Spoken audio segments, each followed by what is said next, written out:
গৃহিণীদের একটু বুদ্ধি না হলে কিন্তু চলেই না। সংসারের সব খুঁটিনাটি মেনটেন করার জন্য কিন্তু একজন নারীর বুদ্ধি কিন্তু সবচাইতে সেরা। আজকে আমি বুদ্ধি খাটিয়ে অকেজে হয়ে যাওয়া জিনিস দিয়ে কিভাবে নতুন খাবার তৈরি করলাম সেটাই তোমাদের সাথে শেয়ার করব। আসসালামু আলাইকুম, welcome to my another blog. কেমন আছো সবাই? আশা করি আল্লাহর রহমতে সবাই ভালো আছো। আমরাও আলহামদুলিল্লাহ ভালো আছি। কাছে এবং দূরে যেখান থেকে তোমরা আমার ব্লগটি দেখছো, তোমাদের সবাইকে অসংখ্য ধন্যবাদ জানিয়ে আজকের ব্লগটি শুরু করছি। আশা করছি পুরো ব্লগটি সাথেই থাকবে। আজকের ব্লগটি শুরু করলাম বিকেল থেকে। দুপুরের পর আমি একটু বাজারে গিয়েছিলাম, টুকিটাকি অনেক কিছুই নিয়ে আসলাম বাজার থেকে। সামনে যেহেতু রমজান মাসে সব কিছু কিন্তু আগে স্টোর করে রাখা ভালো, কারণ রমজান মাসে কোথায় যেতে একদমই ভালো লাগে না রোজা রেখে। আমি যেহেতু একাই রোজা রাখবো, তো বাচ্চাদের জন্য কিছু স্ন্যাক্স আইটেম নিয়ে আসছিলাম। আর রমজানের জন্য আরও অনেক বাজার বাকি আছে, সব কিছু একসাথে করা যায় না, আস্তে আস্তে করে নিচ্ছি। একদিনে সব কিছু মেনটেন করে উঠতে পারি না বাচ্চাদের নিয়ে, তো আস্তে আস্তে আমাকে করতে হয়।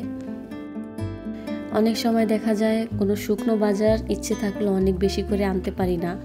বাজার করা থেকে বাজারগুলো ক্যারি করাই কষ্ট বেশি হয়ে যায়। বাসায় আসলে অবশ্য দেখা যায় যে বাজার উঠানো নিয়ে প্রবলেম হয় না। যিনি বাসা দেখাশোনা করেন তাকে বললেই উঠিয়ে দেয়। আমার এই প্রবলেমগুলো আসলে একজন প্রবাসীর বই বুঝতে পারবে যে কতটা স্ট্রাগল করে সব কিছু মেনটেন করতে হয়।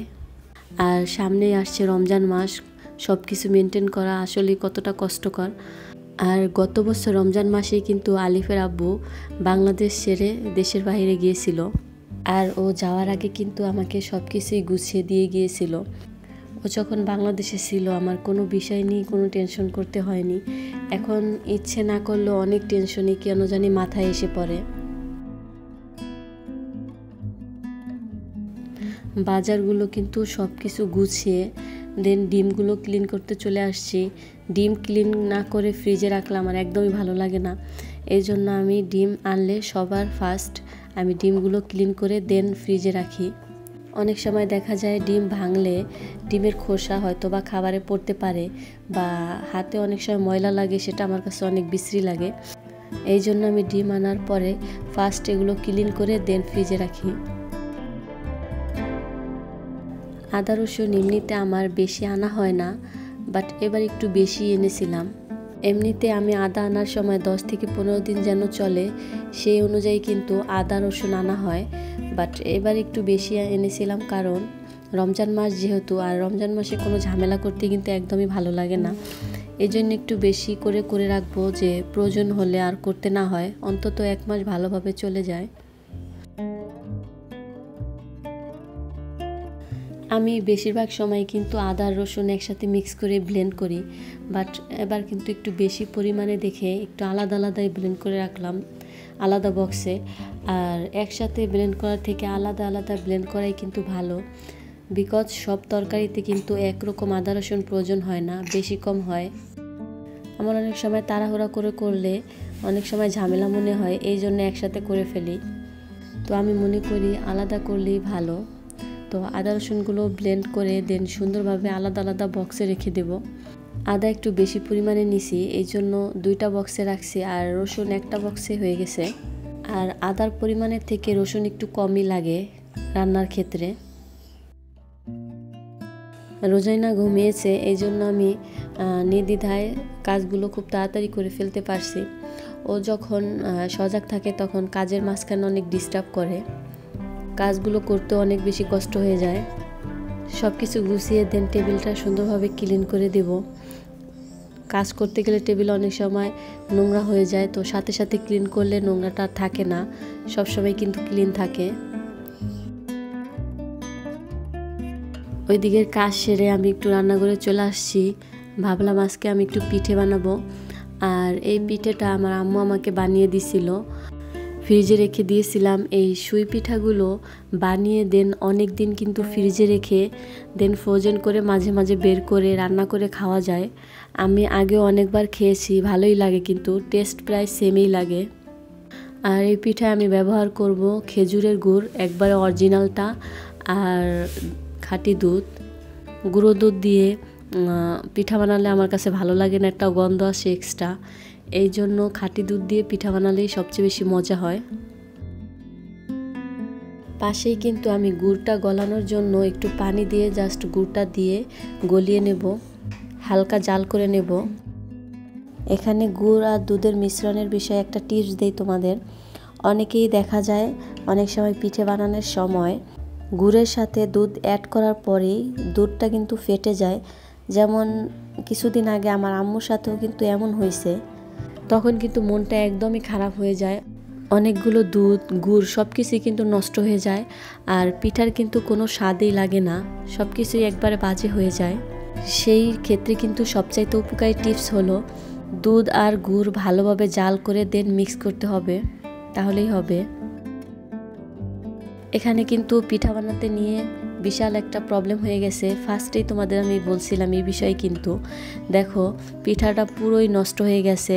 আর যখন এই পিঠাটা বানানো হয়েছিল তখন কিন্তু আটার গোলাটা একটু নরম হয়ে গেছিল, সেই ক্ষেত্রে পিঠাটাও একটু নরম ছিল, বাট এভাবে যেন ঘেটে যাবে সেটা আমি ভাবতেই পারিনি। একটা পিঠাও আস্ত নেই, সব পিঠাই কেমন যেন ধরলেই ভেঙে পড়ছিল, নষ্ট হয়ে যাচ্ছিল। তারপর ভাবলাম কি করা যায়, অনেক টেনশনে পড়ে গেছিলাম। আর দুধ গুড় সব কিছুই কিন্তু আমি রেডি করে ফেলছি। আমি ভেবেছিলাম যে পিঠা যেহেতু রেডি আছে, শুধু একটু নরম হলেই আমি পিঠাটা রান্না করে ফেলতে পারবো।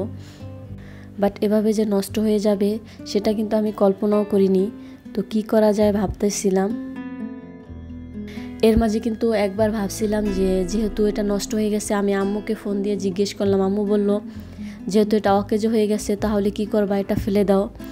দেন আমি কিন্তু আমার একটা কাজিনকে নিচে পাঠিয়েছিলাম যে চিতই পিঠা পাও কিনা দেখো, যদি পাওয়া যায় তাহলে এই গোলার মধ্যে চিতই পিঠাটা রান্না করে ফেলবো। বাট যেহেতু গরম পড়ে গেছে এখন কিন্তু কেউ সেরকম পিঠা বানায় না, এই জন্য আর কি পাওয়া যায়নি। তো অনেক ভাবনা চিন্তা করার পর কিন্তু এই আইডিয়াটা আমার মাথায় আসলো। গোলাটা কিন্তু একবারই নষ্ট হয়ে গেছে নরম হয়ে, আরও ফ্রিজে থাকার কারণে আরও বেশি নরম হয়ে গেছে, হাতে কিন্তু বানানো যাচ্ছিল না। বারবার কিন্তু আমি আটা মিক্স করছিলাম আর হাতে তেল দিয়ে নিয়েছিলাম। তো এই আইডিয়াটা আমি কাজে লাগালাম, আর দেখো কি সুন্দর পিঠা বানিয়ে ফেললাম। তবে একটু বড় বড় হলেও কিন্তু খুব সুন্দর হয়েছে পিঠা বানানোটা। আমি কিছু দিয়ে পিঠা বানিয়েছিলাম আর কিছু রেখে দিয়েছিলাম, দেখি যে এই পিঠাটা কেমন হয়। পিঠাগুলো বানিয়ে কিন্তু আমি দুধটা মিক্স করতে চলে আসছি। দেখো ভাবছিলাম কিন্তু আটার গোলাটা কোনো প্রয়োজনই হবে না, ফেলে দেব, বাট একটু বুদ্ধি খাটিয়ে কিন্তু কি সুন্দর পিঠা বানিয়ে ফেললাম। আর দেখতে থাকো পিঠাটা যে কত সুন্দর হয়েছে আর কতটা টেস্ট হয়েছে সেটা তো তোমরা বুঝতে পারবে না, বাট ট্রাস্ট মি সত্যি অনেক বেশি মজা হয়েছে। পিঠাটা যেই খেয়েছে সবাই কিন্তু প্রশংসা করছে। কেউ বুঝতেই পারিনি এটা ফ্রিজে থাকা একটা ঘেটে যাওয়া গোলা দিয়ে দেন তৈরি হয়েছে।